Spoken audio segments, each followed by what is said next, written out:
Let's start with a brief overview of the DIC. The Driver Information Center does exactly what the name implies. Provide the driver with a wealth of important information about a number of your Corvette's advanced features, systems, and components. For example, the DIC keeps you informed about tire pressures. You can view the pressures at any time, and the DIC will warn you anytime a tire's pressure drops below 24 psi or goes above 42 psi. Be sure to remember that tire pressure normally decreases during cold temperatures by as much as 4 pounds per tire, and can increase by as much as 4 pounds per tire when they're hot. This means that if you keep the tire pressures at 30 pounds or less and the outside temperature drops, that the low pressure warning lamp could come on until the tires warm up. So be sure to recheck the tire pressures using the DIC after approximately 15 minutes of driving. This will allow time for the tires to warm up and the pressures to regulate. To help avoid this, you may want to increase air pressure in the tires to 32 pounds during cold weather conditions. In fact, the DIC gives you the status of a number of critical vehicle systems. It also displays warning or status messages and provides access to that impressive array of driver personalization features. The display is centered within the instrument panel cluster, directly above the steering column, while its control buttons are located on the instrument panel to the right of the steering wheel. When the ignition is turned on, the DIC first displays Corvette by Chevrolet before showing the current driver and the information last displayed when the engine was turned off. Anytime a problem is detected, a message is displayed on the DIC. Take all DIC messages seriously. Remember that clearing the message makes the message disappear, not the problem. Access the DIC modes via the control buttons on the instrument panel. The Fuel button accesses information on average fuel economy, instantaneous fuel economy, and available range.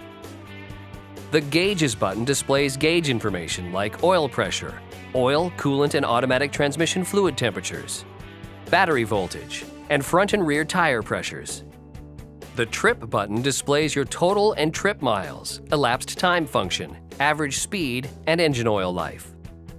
The Option button gives you access to the personalization options such as door locks, language, easy entry seats, and so on.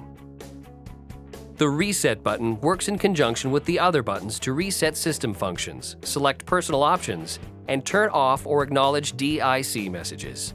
You can use the DIC to personalize everything from display units, which allows you to choose between English and metric, to approach lights, twilight sentinel, flash at lock and/or unlock, fob reminder, passive door locking and unlocking, auto unlock, language, personal name display, and more. To access the personalization menu options, first turn your vehicle on and, depending on the transmission, leave the automatic shifter in park or apply the parking brake with the manual shifter in neutral. Next, press the Option button to enter the Personal Options menu. The DIC will first show the current driver number or name for a few seconds before displaying instructions on what buttons to use to choose personalization settings. You'll use the Reset button to choose a setting for a given feature, and the Option button to move to the next feature.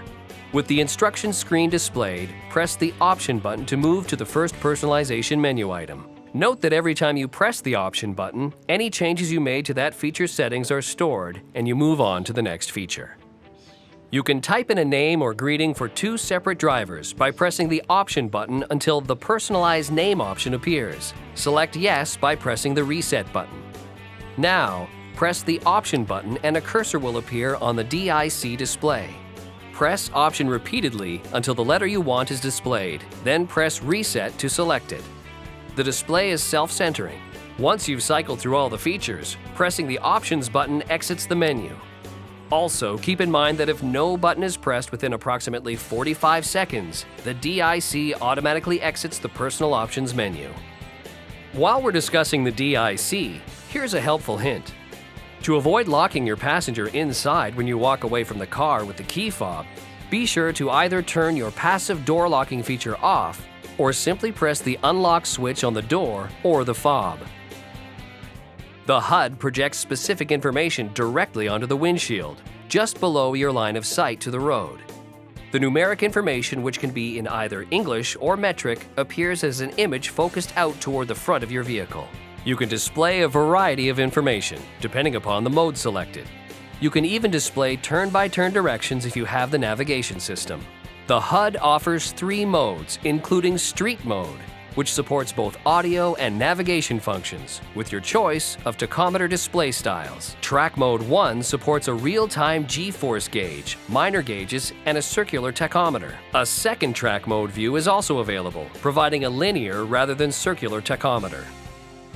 You can use the HUD system controls, which are located to the left of the steering wheel, to further customize the display once you've picked a mode, as well as to adjust brightness and location. For example, the Page button allows you to customize the HUD modes as they are being displayed. Please see your owner manual for more information.